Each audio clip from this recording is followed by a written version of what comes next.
Ready for a Halloween of terrifying titles? Here's the science behind why you can't stop playing scary games.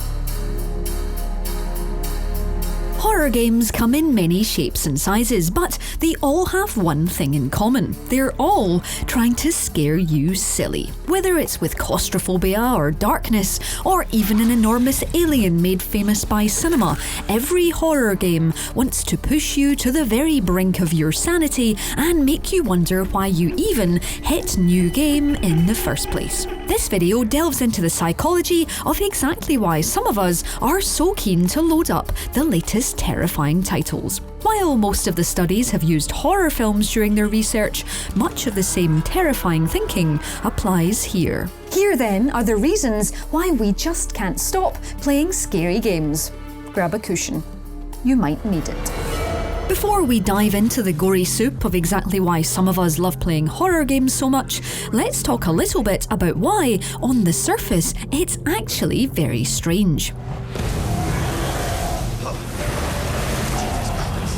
It's time to open the philosophical can of worms known as the paradox of horror. As a concept, this is logically very simple. So, as human beings, we purposefully avoid situations in which we will feel negative emotions. And horror fiction, if done right, encourages exactly these feelings, such as fear and disgust. So here's where the paradox comes in. Not only do we put up with horror fiction, some of us actively seek it out, looking for the scariest and most extreme ghoulish experiences. Whether it's in games or movies, we want it in our eyes and ears, and we want to be as afraid as possible. In fact, if something is coined horror and doesn't scare us, we actually deem it a failure. As you might expect, questioning this strange behaviour isn't a new concept. What are you doing in there, Dr. Frankenstein? As cited in a paper aptly titled The Paradox of Horror by Beres Gout, it turns out that even the Scottish philosopher David Hume didn't really understand why we're all so up for misery-making media, stating it seems an unaccountable pleasure which the spectators of a well-written tragedy receive from sorrow, terror, anxiety, and other passions that are in themselves disagreeable and uneasy. Given the lengths to which we now go to terrify ourselves out of our wits, it doesn't seem like we've changed much. The question then is why? Moving from philosophy to psychology, one theory of our continued desire for endless pretend terror has roots in our evolutionary responses. The British Psychological Society article, Spook Me Please, What Psychology Tells Us About the Appeal of Halloween, explains that modern horror engages what are called our danger management responses. These are our base fears, the ones that all humans have had for centuries that we've got pretty much baked into our DNA. After hundreds of millions of years of Naked and Afraid not just being a mediocre reality show, humans have been lunch for predators, and it's something that lingers as an evolutionary memory.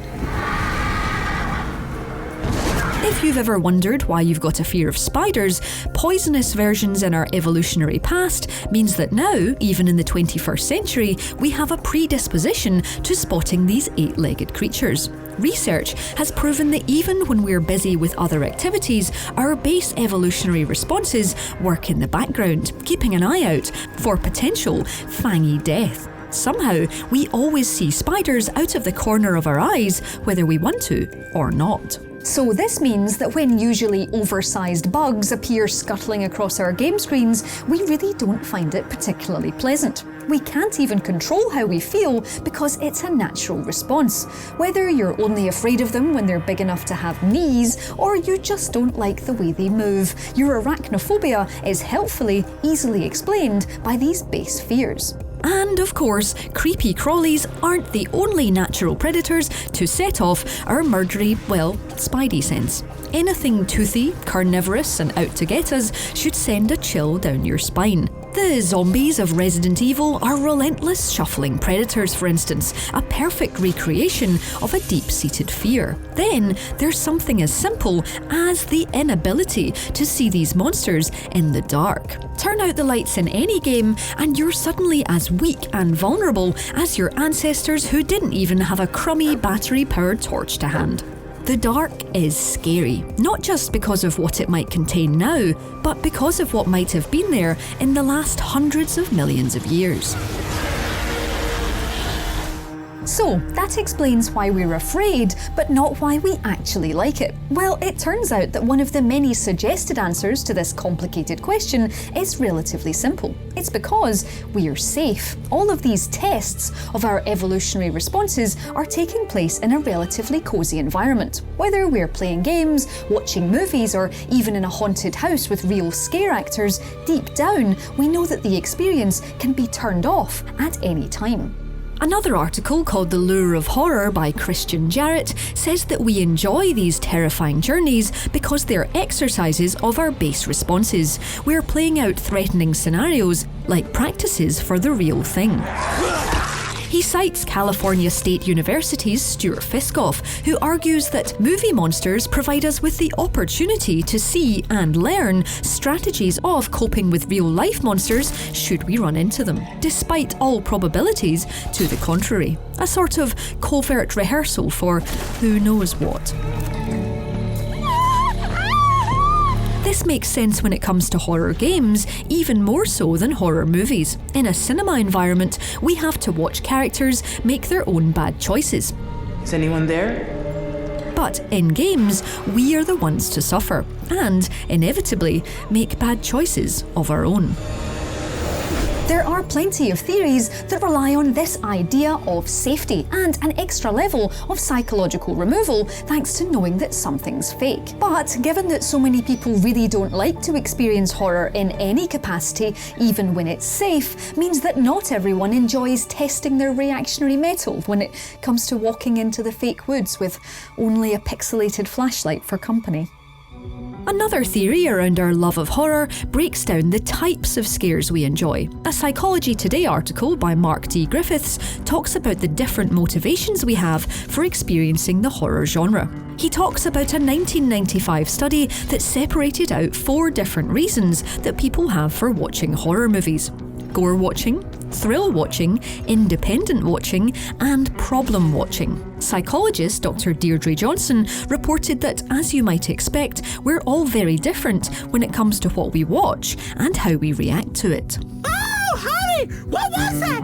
You need to go outside! In her study of 220 adolescents, those who actively enjoyed watching gore tended to have a low sense of empathy and identify with the killer rather than the victim, while thrill watchers had high empathy and enjoyed the suspense. What Johnson calls independent watchers typically had high empathy for the victim and enjoyed the overcoming of fear, although conversely, problem watchers had the same empathy but didn't like the experience thanks to a sense of helplessness. But the important thing is that these types of viewers will always change. You'd feel very different experiencing the same content as a child, teenager, or adult. The Silent Hill series, for instance, might scare you now in a different way than it did when you first experienced it. Our empathy evolves as we grow up, and who we identify with in horror is a big part of just how terrifying we find it. Horror games, though, do make it easier when it comes to who we feel the most for.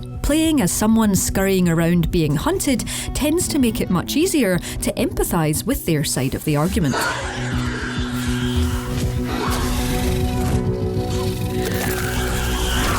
And finally, there's the fact that horror makes us happy. Playing horror games makes us excited and feel like we're doing something dark and thrilling. We're being rebellious and on the hunt for chills. Who's brave enough to go into the dark? You are. In the Flavor Wire article, The Psychology of Scary Movies, writer Jason Bailey references fear sociologist Margie Kerr. She says that horror movies do allow us to tap into the taboo and to engage with things that are a little bit more risque. And I think that as we grow up, we want to investigate this. It's human nature to investigate and to be curious, and to go into the places we're told that we shouldn't. Is anybody there?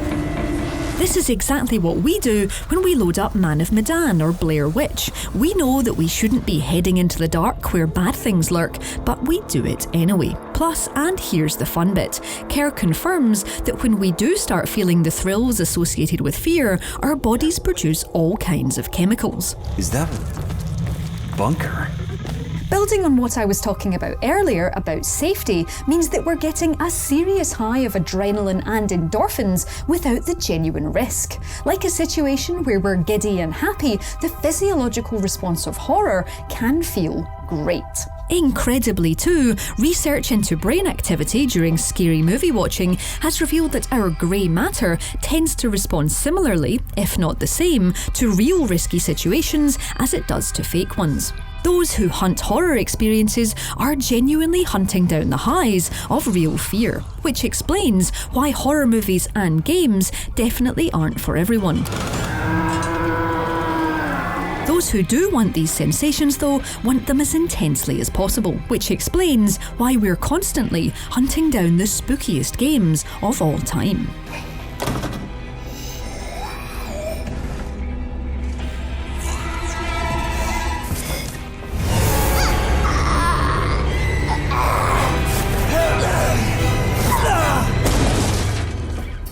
So, that's why we can't stop hunting down horror games. Let us know why you load up the scariest games in the comments below, drop us a like if you enjoyed this video, and don't forget to subscribe to Logitech G for more videos just like this one. If you do already subscribe, hit that notification bell so that you know when our next video lands.